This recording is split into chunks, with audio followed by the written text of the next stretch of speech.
Coors Light presents Call the Coach live from Ruby Tuesday in the Mauna Loa Shopping Center. Now, here's your host, Bobby Curran on ESPN 1420 and the Sideline Hawaii app.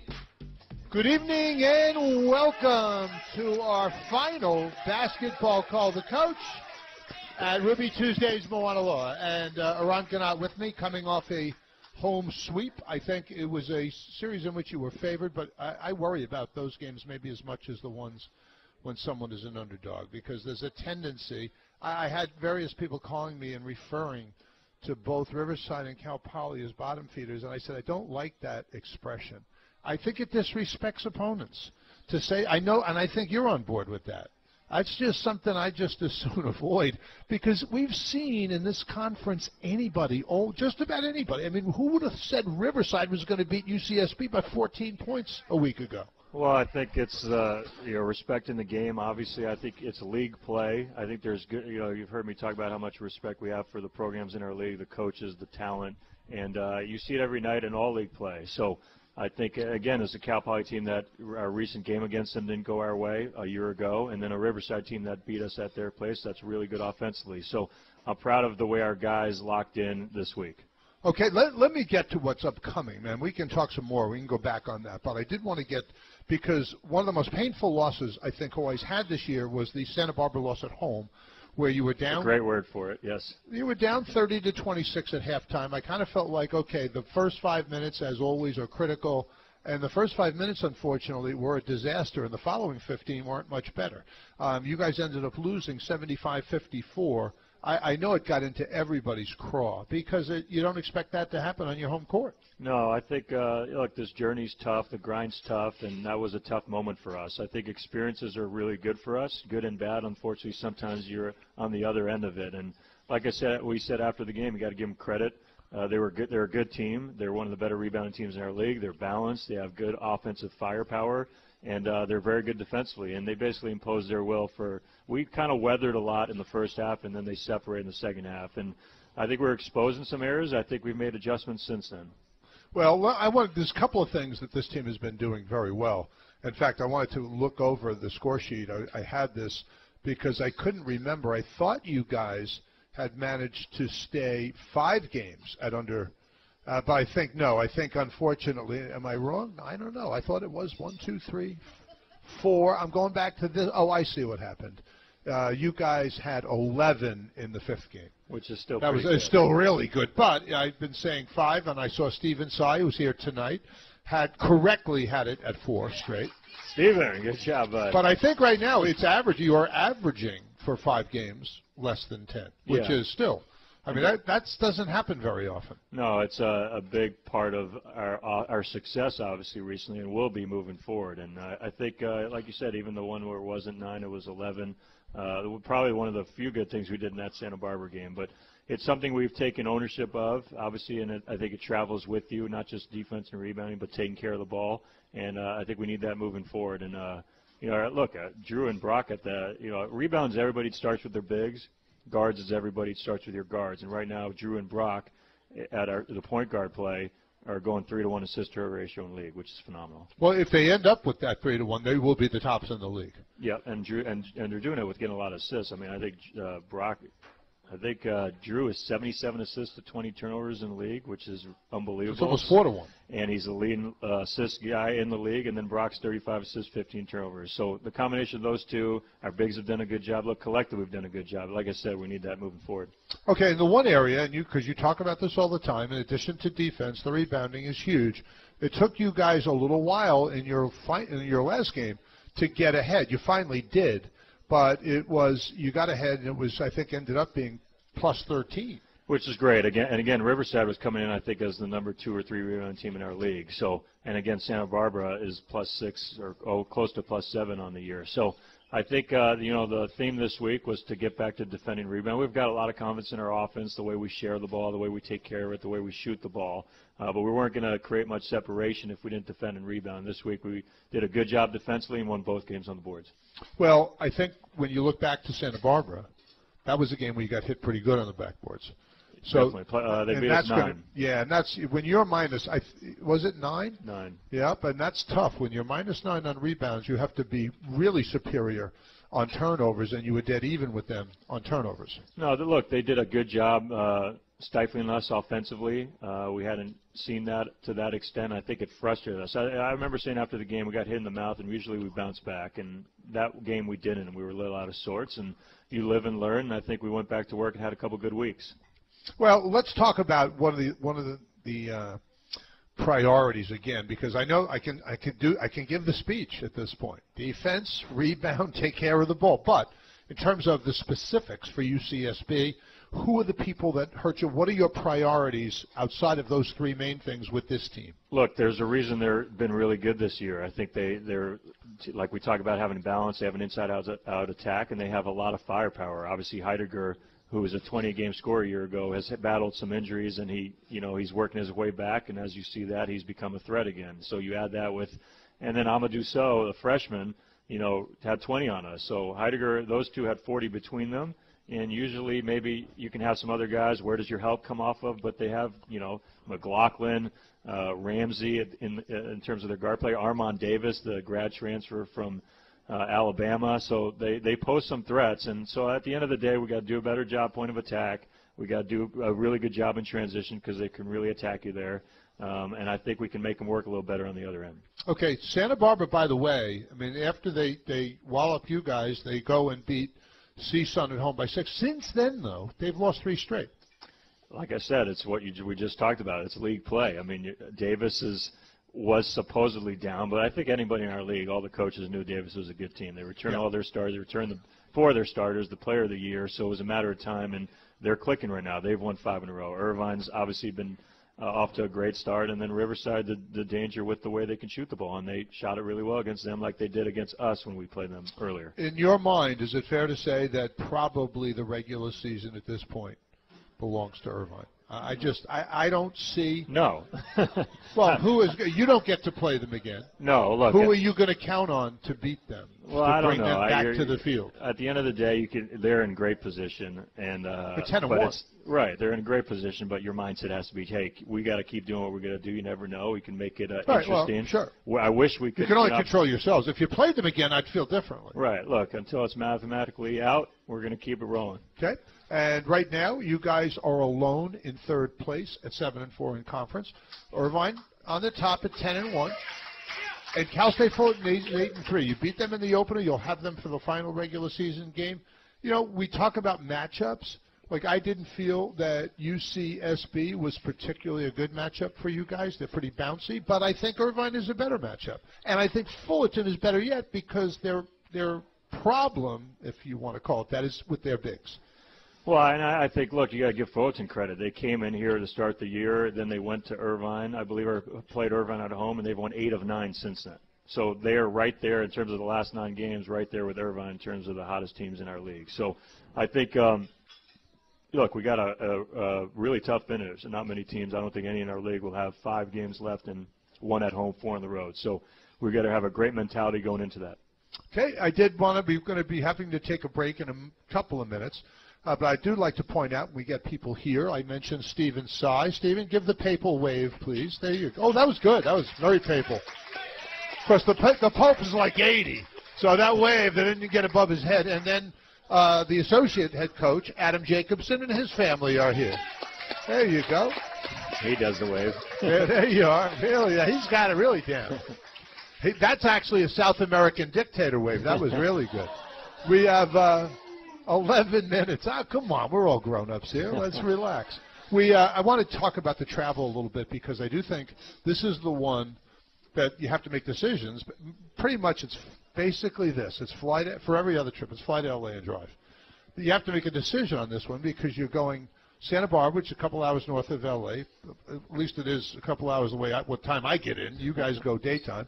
So it'll be a little different. But I think you've generally decided to drive to Santa Barbara and then drive to Cal Poly. That's what we've done. Now we go earlier, so by the time we get to the hotel, we'll be there in good time. We had a great practice today. We'll get some rest, and then we'll get after it like we do with our normal routine. So I think it's tough to go through the later flight where we get in there later when you have that drive ahead. So I think we're under control here. Now, the Cal Poly, at the end of Cal Poly on the Sunday, do you drive all the way back to L.A. to fly back?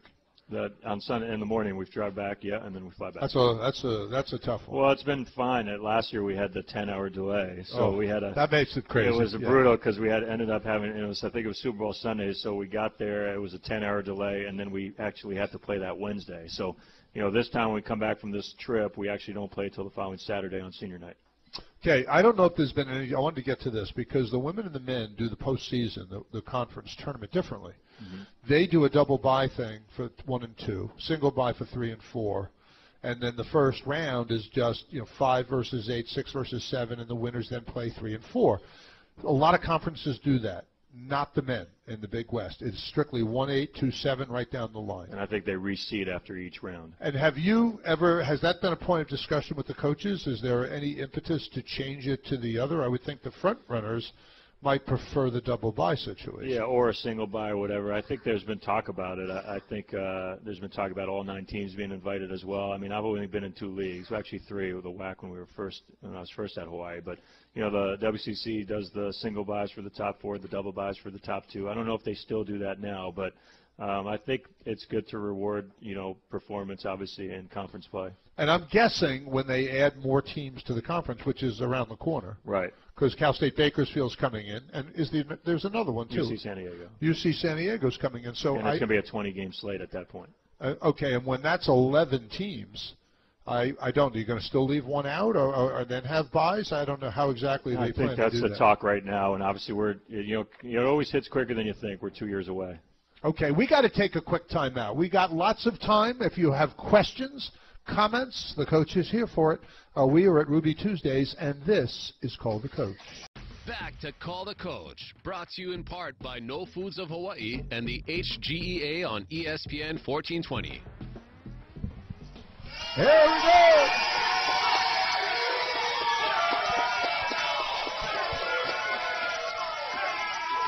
Spirited group here at Ruby Tuesdays, Moana Loa. We're here with head coach Eran Ganot, team about to depart on a road trip, and it's the most far-flung one.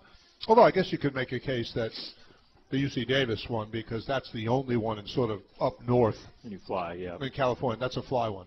Yeah, but Davis, you kind of go right into. We fly right into Sacramento and drive over. So. Yeah, it's pretty easy. Yep. By the way, it's the only trip that you don't stay in a Marriott. This one coming up. This one, the Cal Poly UCSB, is the only one when you guys don't stay in a Marriott. Did you know that? I didn't. You probably I remember we made plans earlier, and now I just follow. Well, I don't know that there's a Marriott available in either place. That's the problem. But when we talk about the final trip, that is the one that's UC Davis, and then you close at Cal State Fullerton, which is a team I've said before. I actually think that if someone said to me, pick the matchup that works best for you, I think that's a matchup that works. I know people say, are you crazy? They've got Khalil Ahmad and Allman, and they're terrific, and they are terrific.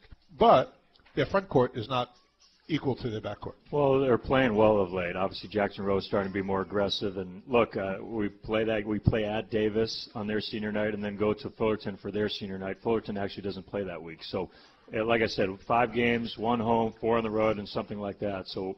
It'll test us quite a bit. I think our guys are looking forward to the challenge. Well, and I think that gets. I think being tough at the end of the season. Some people say, "Well, that's difficult." But in terms of prep for the conference tournament, I think it's ideal.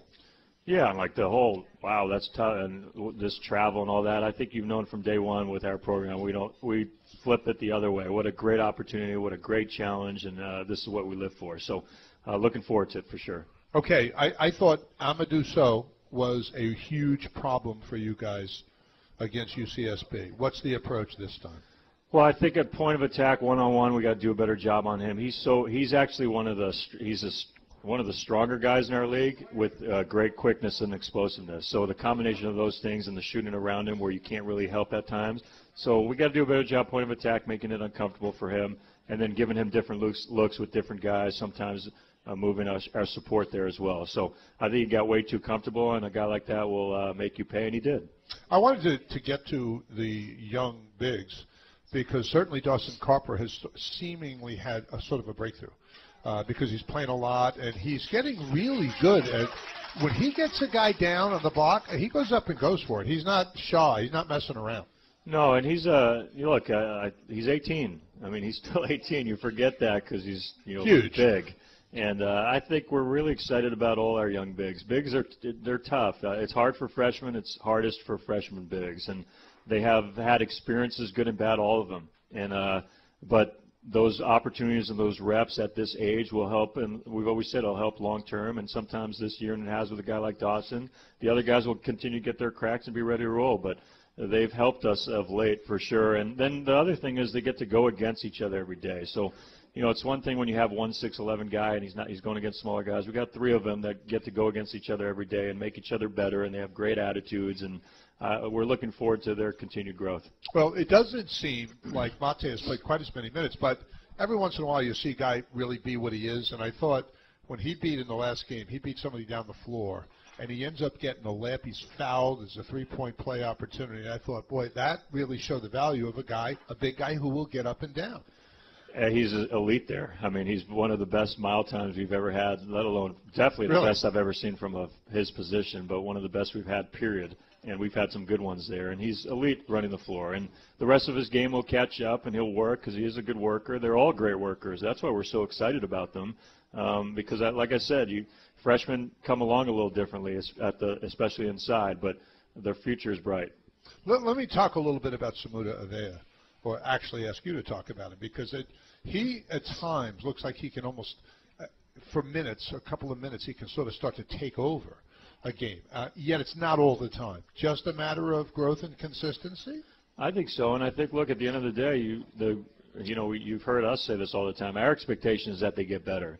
Everybody wants to get there overnight. Remember, he's a sophomore who's got a good experience. He's gone from 8 and 9 minutes a game as a freshman, now 15-plus minutes a game as a sophomore. The growth is happening for him.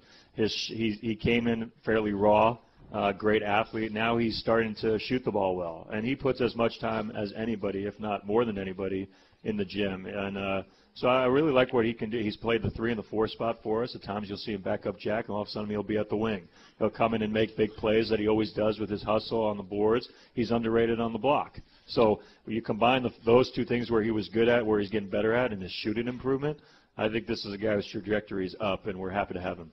I thought it would be fun to talk a little bit about some of the other development of some of the other players. Eddie Stansbury is in the middle of his first season at this level, coming out of San Francisco City College. And, I know that there's been a couple of naysayers, he's just a shooter. But I've noticed. That's a good thing, too, by the way. Well, it's not bad to be a shooter. A great shooter. Not bad to be a really good shooter, but, that's a good thing. But I guess what the criticism was that they thought he was one-dimensional, and I actually think he's growing a little bit in that. He's getting in and grabbing some rebounds, and he's thrown some nice passes for assists. I think that single dimension thing is no longer true, if it ever was. Yeah, and look, I think he's been huge for our team. He came out, one of the unique guys, first year to come out of the gates the way he did. Now he's getting scouted. I think there was maybe some frustration there early, but he's handling that better. It was only a matter of time. Different guys at different times, they're going to face guard him and Jack. It's opened up the floor for us. People usually make their comments, and criticism is part of the deal. We all get it. But I do think he does a lot more for us when he doesn't score it, maybe. They're face guarding him. It spreads the floor for our drivers, for our rollers. And, like you said, he's starting to do a better job rebounding the basketball. And one of the underrated things, he rarely turns the ball over. He's had six or 5 turnovers in 11 league games. That's unbelievable really. At that position. So, and he's a guy who works. He wants to get better. So he's going through some of these experiences, too. You forget I know he's a junior, but his first year at this level, getting scouted like he has, and it was a matter of time where things started to open up for him as a shooter. He's a great shooter, an elite shooter, and I think the rest of his part he's working on, and it's getting there. Well, when he came in, he sort of displaced the minutes that had previously gone to Leland Green. Many of them went to Stansbury. But recently, and I'm assuming it's happened really on the practice floor, is that Leland Green has earned more minutes, and he has answered the bell. I think he's played some of his best basketball here. Yeah, no, he's a guy. Look, we got some guys coming off who have started for us and have made big plays for us, and they're playing behind some good players. And we found the rhythm right now with our rotation, and Leland's been huge off the bench for us. He's really worked on his shot. He shot it really well in league play. And, he gives us a different dynamic as a guy who can take it off the bounce and get in the paint. He's got experience guarding some of these guards that we'll see in our league. So I don't think at times it's, obviously with us, if you can earn your way back in. Guys who are there got to keep earning it. Guys who are not can earn their way in. And, you do that in practice. And if you perform, you get more reps. And, we have a lot of confidence in our bench. We've said that from day one. Our goal is to have the number one bench in our league, and I think we do. Well, the bench points in your game against Cal Poly, you had 38 bench points. That is crazy.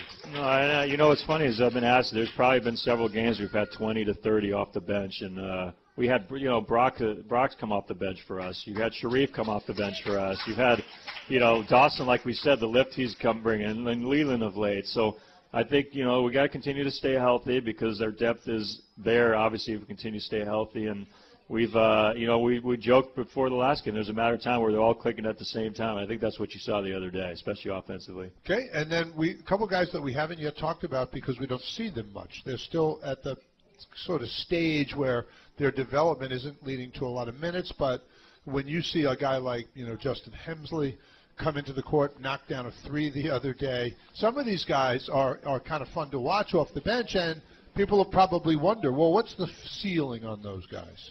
Well, I think they all have bright futures. I think you look at our team, and I think this is the program we want to have where guys develop, right? And that starts with them, the sacrifices they make, and providing the resources and the environment where they're all gym rats, they're all pushing each other. Iron sharpens iron. We're finally back to that point. It happened, and you look at Zigmars and Brock didn't play early in their careers. I mean, people always forget that, and then they make it. I know it's the judgments, but let these guys develop. It's fun to watch. I think there's nothing better as a coach, or I hope as a fan, to watch a guy go through his career here and grow and get better every year. Jack Purchase didn't play his first year in college. Sharif was his first half of his freshman year was solely on the Hawaii 5-0 team, and he's continued to evolve. And so I think that's going to continue with these younger guys we have. All right, and then one guy that most people aren't familiar with, Zor Ned, who I guess, is he redshirting? Is that yes. his status? He's redshirting, so you're not going to see him on the court. But he's a 6'5", 210-pound kid, freshman out of Kapolei, and looks to me like there's a hope for him. Yeah, I think he's had a heck of a freshman year. He's dominated some of our conditioning tests. He's the youngest. I thought Justin Hemsley was the youngest player I'd ever coached. But Zor Ned is. Well, Justin turned, I think it was end of October he was 17 until the end of October of his freshman year. And then Zor is like end of December. So there's no chance I'll ever coach a guy younger. And you see how big he is and strong. And he really works on his game. He's such a great teammate. I think he's definitely improved, and he'll continue to improve. And he's got some talent to work with, size to work with for sure, too. It is time because we're not going to get another chance with you until senior night. So I did think it's only right if we get into a little bit about your thoughts on the senior class. There's 3 guys in this class. All of them have been main contributors. What we'll do, we'll take a quick timeout. When we come back, we'll get right to that. The seniors that are about to bid us all aloha. We're at Ruby Tuesdays, and this is Call the Coach. You're listening to Call the Coach, presented by Coors Light on ESPN 1420 and the Sideline Hawaii app. Welcome back to Ruby Tuesdays, Moana Loa. This is going to be our final men's basketball Call the Coach. There are other Call the Coaches that we've been talking about here in the break. So keep on supporting your UH teams. This was a really good group. And it's funny because over the time you kind of identify, all right, who are the football guys, who are the basketball. But here we have a good number of football/basketball people. And they have been very loyal all season long. Eran, let me get to this, the 3 seniors. And maybe we'll start off talking with Sharif Drame. He's one of your international players. I don't remember if you've ever had another player from Sweden. No. I think he's the first. Yep. And tell us a little bit, just start with how you came to get him. And then after that, or how he came to be here, because I think was he here before you got here, actually? No, he was, I think, our second or we had 3 we brought in that first year. It was Jack Purchase first, and I forget the order, but Sai Tamala and Sharif Tremaine. Okay. He was, we have a staff that recruits internationally. We've all different parts, obviously, whether it's Australia, New Zealand, Europe, and Coach Jacobson and Montgomery did a great job in Europe in identifying him, and, he was I know he's so big and strong now, but he was really skinny then. Oh, yeah. No, he's terrifying, I have to say.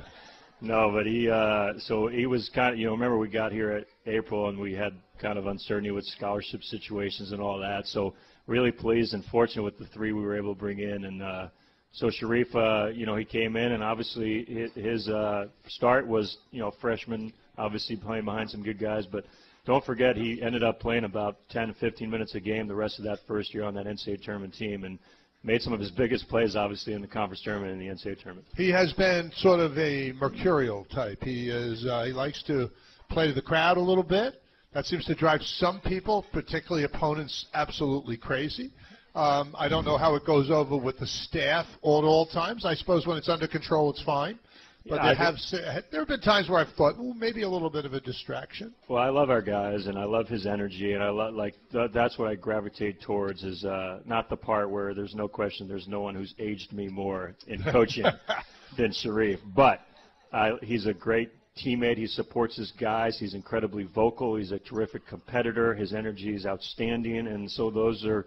And in the other areas he's really worked on over the years to get better at. And, I think people forget, he came in as a guy who was what can he bring us? And then he became a defender, one of the best I will ever coach at taking charges. There's no question. He might be the best I've ever seen at taking charges. And, like he took 3 in the tournament game against Jaylen Brown. I think he took all 3 on Jaylen Brown. I don't remember, Jaylen Brown didn't get to play much in that game, and Sharif, so he had his impact all over that game. But his ability, despite that lack of weight, to sacrifice his body, to throw it around, it's impressive. And he just keeps fighting, and he keeps coming, and there's a lot of things. And like I said, people then talked about could he score. When that second year, we returned, is a funny story, is we returned 1 total point per game for our second team, and he was the 1 total point per game. And he's emerged into this year. He was our leading returning scorer, a double-digit score. He's had 20-point games. His shooting has improved every year, shooting over 40% from 3. So there's a lot of talk you can say about those other things, but why don't we talk about where he's really good at, and it's been great for our program. What are his plans for the future? Do you think he'll play basketball in Europe? I know, especially if he's playing in Sweden, there's a little bit of an advantage if you're native born there. Yeah, no, and I think he wants to do that. I think he's a smart, intelligent young man too, so I think he'll be successful in what avenue he chooses. But his sister plays basketball as well. I think the fact that his game's evolved to being an offensive threat at times, and I know he's had a unique senior year with some of the injuries here and there, which has limited him at times, and hopefully he has a great finish. But the combination of his intelligence at times defensively, even though he tries to he tries to get 3 steps ahead sometimes. But the combination of that is improved offensive game. I'm looking forward to him being successful, whatever he chooses. Okay, let's next go. Jack Purchase, transferred after his freshman year from Auburn, came in here as a catch-and-shoot big guy, kind of a stretch 4 type, and man, his game has developed tremendously. Yeah, no, it's hard not to be proud of him, to have that moment, to just see how happy people were for him, both in the arena, his teammates. If they all have great qualities. If there was one for each of them in terms of leadership, Reef is the energy, Brock's the composure, and Jack's the teammate. He's all about the boys. He's always taking care of the boys. He wants to make sure the boys are okay. And look, he's gone from a guy who was somewhat of an unknown, who had lost some confidence, to being as good a shooter and passer at his position in our conference, probably the best there, definitely the best there, and one of the best out there. And then he's, rebounded better this year. He's very intelligent defensively, and he's also thrown his body. He's taken some charges, and he's done a lot.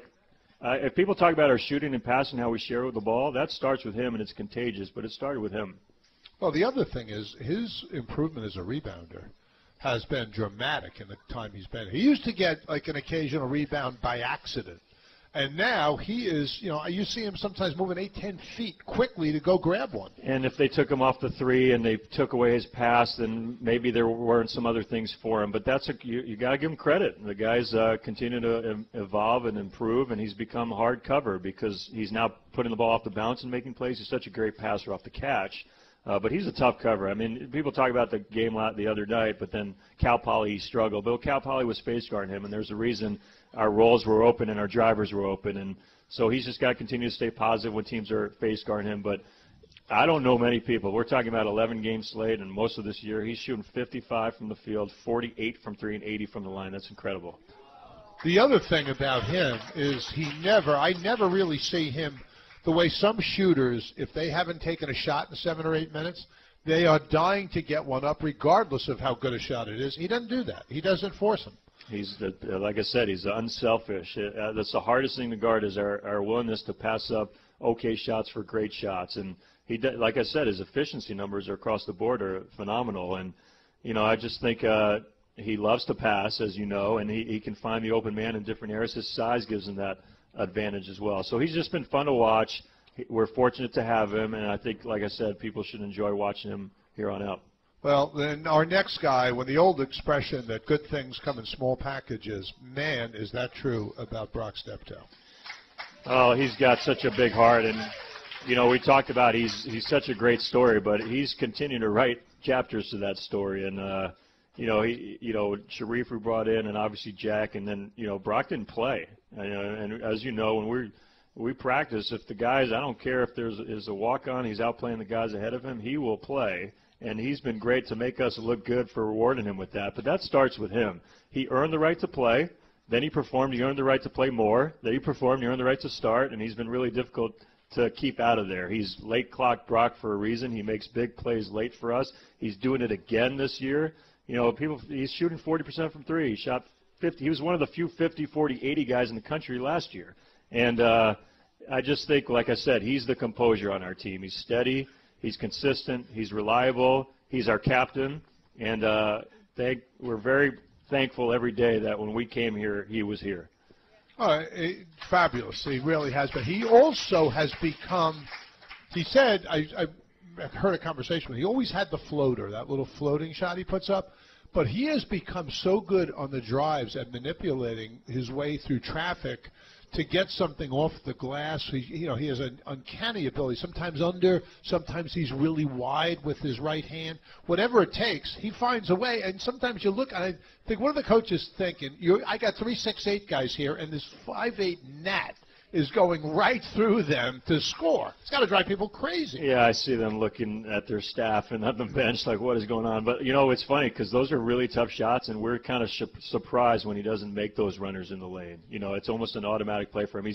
He's used to it, so those guys have to work to figure out ways to get the shot over the top. And the combination of, from his first year here to his last year, the improvement as a shot. Now people have to get up tight on him, and he's so quick and he's so clever and crafty with the ball. And he's also like Jack. He doesn't force many shots. He takes great shots. He's actually an underrated defender for us. He's just been a huge part of our program. These 3 seniors, we have to understand when perspective is everything. You look back. They've been here for 4 and sometimes, and obviously with Brock 5 years. But they've been here. I mean, these guys deserve, I know I've been saying that our team deserves a great turnout. These 3 seniors, they've been here through a lot of ups and downs in the history of our program. I mean, Brock was here, but Jack and Sharif came under there was the clouds of uncertainty and then the clouds of the clarity, neither of which were great, but they were here through that and have seen our program from that point and have moved us in a position where we are built for long-term sustained success. That starts with those 3 guys and our seniors. Obviously, Mike Thomas was here before, and those guys, I can't thank them enough. But those 3, remember, they were the last remnants of having to go through all of that. Yeah, and some guys jump out. Some guys transfer. Some guys, because a lot of people wouldn't be able to take that. But I think the fact that they did stay through is part of the reason you're getting out of them what you are now. No, and I remember us talking about that. You look back and remember saying how, people, I remember getting calls like, how could some guys leave? Well, that's not something you can frown on them for. I mean, that was a tough situation. We don't even know if you have uncertainty of whether you have a posting ban at one point. We're recruiting Jack and Sharif to less scholarships in a posting ban at that point, and while we were going through that whole deal. So I didn't fault the other guys. I appreciate what the guys who stayed with us, because that's a tough decision. But that being said, the bottom line is these guys have set us up And that's the mark of great leaders, that it's not just about how teams do or people are when they're there, it's that they leave it in a better place. And so we're thankful every day for them. We're going to take a quick timeout. We will be right back with more Call the Coach at Ruby Tuesdays, Mauna Loa. Back to Call the Coach, brought to you in part by No Foods of Hawaii and the HGEA on ESPN 1420. Welcome back to Ruby Tuesday, Mauna Loa. I have some other things to talk about, but I did want to get a microphone. I'm not sure. Was that the fella? And can you give us your name and then go ahead with your question? All right, thanks, Coach. Just had two questions. One, I know the ultimate goal is to make the NCAAs, and if we don't get the regular season Big West title, how does it look like as far as playing in possibly one of those pay-for-play tournaments? You know, the CIT. I know the last few years we've kind of shied away from that, but I just wanted to know the feeling on that. So that was question one, yeah. Right? Okay, so I just want to make sure. I think we have to probably talk about that here soon. It's not something we're kind of single-minded in where we want to end up, but it's something we got to talk about with our administration, because we put ourselves in a position again another year to play in postseason play. So I think we got to finish strong, obviously, but right now it's something that our administration will sit down on as we look to make sure we're set up either way. But our single-minded focus is clear. Okay. Next question. I'm a big Leland Green fan, and he's been playing well the last couple games. He's shown flashes of himself his freshman year in conference play. Just wondering, I think he's someone that can really help us down the stretch, and coming into the tournament and stuff. And for next year, with losing Brock and Sharif, think he can has a chance to be a major contributor next year. How do you see his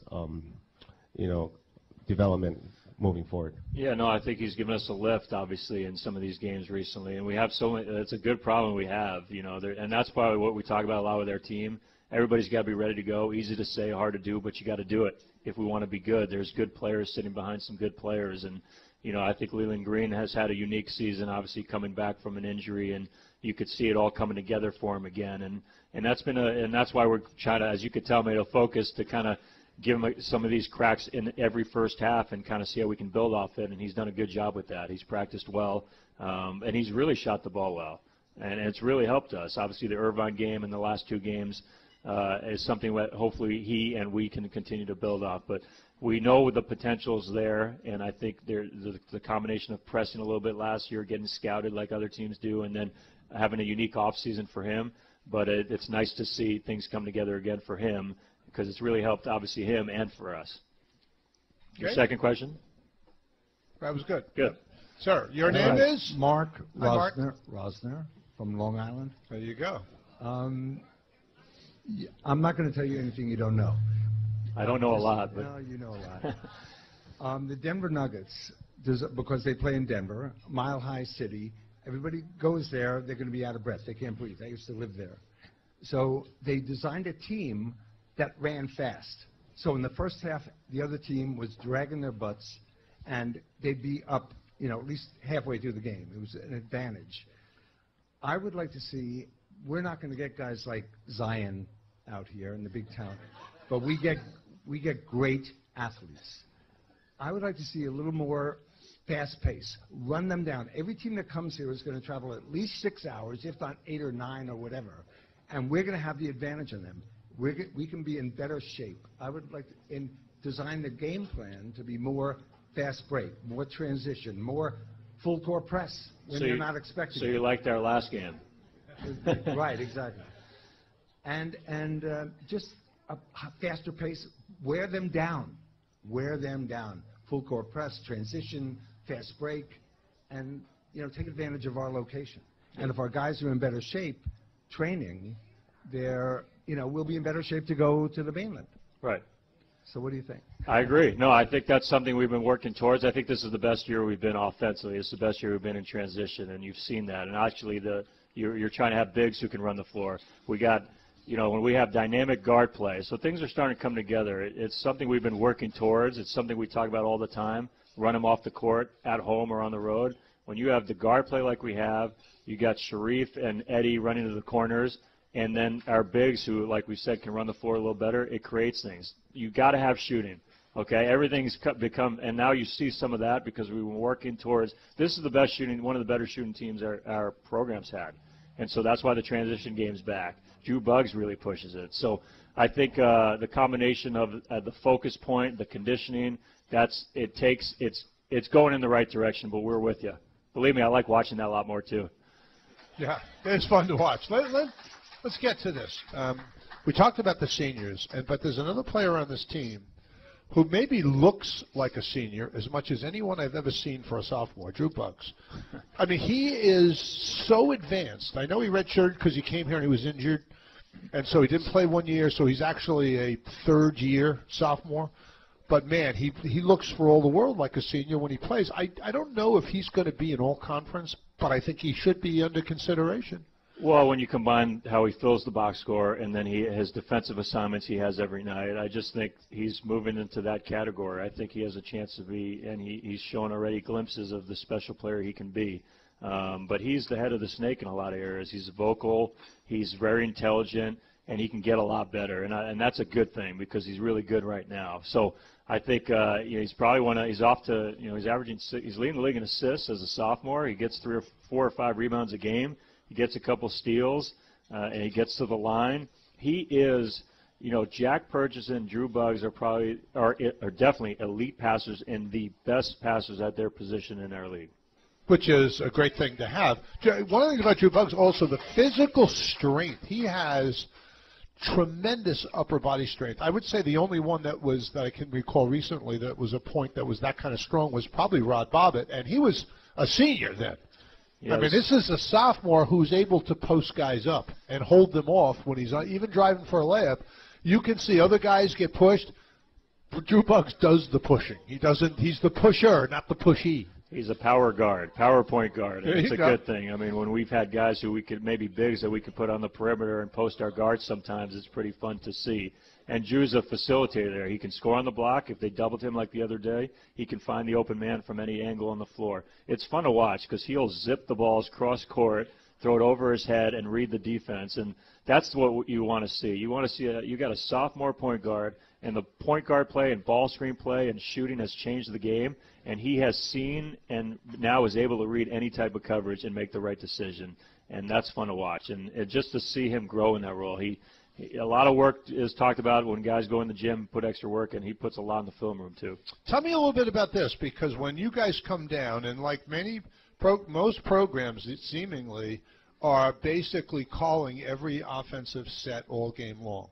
I don't see necessarily a lot of signaling going on there. Do you just kind of leave some of that to just because he has such a good sense of it?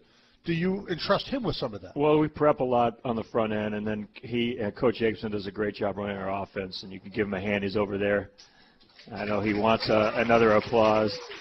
So I think, look, our whole system is based on putting them in a position down the road. As you know, we've said, hey, if we need to be Mr. Coach and all that, our best team will be when it comes from our – did this block out a little bit? Okay, there, you can hear me. When it comes from our players, and they have to earn that right. And when they earn that right, we have to empower them. And so Drew now, from where he was as a freshman, can now at times maybe audible play, or he can see different looks. We'll sit there and talk to him in practice. He's involved in those conversations, and then we'll call the plays, and sometimes he'll see some things differently. But that's where we want to get to, where we don't have to have these guys look over every time and let him play basketball. And we're moving in that direction, and that's fun, and that bodes for a bright future. Do you prefer it when you have that players with that ability so that you guys don't have to interject every time they come up the court? Yes, because we only care about winning. We don't care about there's no arrogance and all that nonsense, and there's great respect. People earn respect, and then you empower them and get out of their way when they're like that. And so hopefully they continue to work towards that point. I know it's harder to guard, and it makes your team the best it can be, and that's ultimately what matters. Okay, you guys are 7-4 in conference. You are going on the road, as you mentioned. I mean, it's well known now. 4 of your last 5 conference games are on the road. I mean, I actually think that could serve you well in Anaheim, but a lot of people wouldn't sign up for it. Do you have any trepidation about the fact that 4 of the 5 games are on the road? Or I think part of your MO is that you don't really dwell on that stuff. It's sort of what it is, and we're not even talking about it. So, other than embrace it, let's go. And right. This is a great challenge and a great opportunity for our team. You hope that everything we've done has built us for this, that by that point our habits are nails, that we defend and rebound every day, that we take care of the ball. It gives us a chance that we share the ball. You know, this is a team now going into this final stretch that's won on the road, that's won on neutral sites, that's played some of these teams already, that's battle-tested. That's played on national television, and that's part of everything we build our program for, so that we're getting stronger as the year goes along. Well, we are close to the end of this program. We have just about a minute left. In terms of what you are looking forward to, if you had to say, okay, 3 things we would like to do better down the stretch and into the conference, what are the 3 things maybe that you would say, okay, we can do this better? Well, that's a good question. I think we got to continue to share the ball like we have and shoot the ball like we have. So I'm not putting those in there. I know that when we talk about defending and rebounding, we took a step last week. But a pattern of behavior is when you've solved that. So I would like us to show a longer stretch of defensive games, longer stretch of rebounding games, and at the end of the day, the last thing is to finish around the rim better. Okay, 3-point line, I mean, in terms of defending. Do you feel like that's an area, because you said it after the game, we got to be a little better defending the 3, especially after Dikembe Martin got a little go-off. Well, we did a great job against Cal Poly, and I thought we did a great job that, we've given up some late threes at halves recently, but this is defending the 3, the way the game's played now, and what we'll see is paramount. So I think we've shown flashes there, and that will come into the defensive part I was talking about. We got to be more consistent there. Well, wish the team well on the road, leaving tomorrow. Thanks to all of you for such great loyalty and support. That is going to wrap us up. Thanks to Dave Carter and Keegan here and AC. From all of us at ESPN 1420, for Eran Ganot, I'm Bob.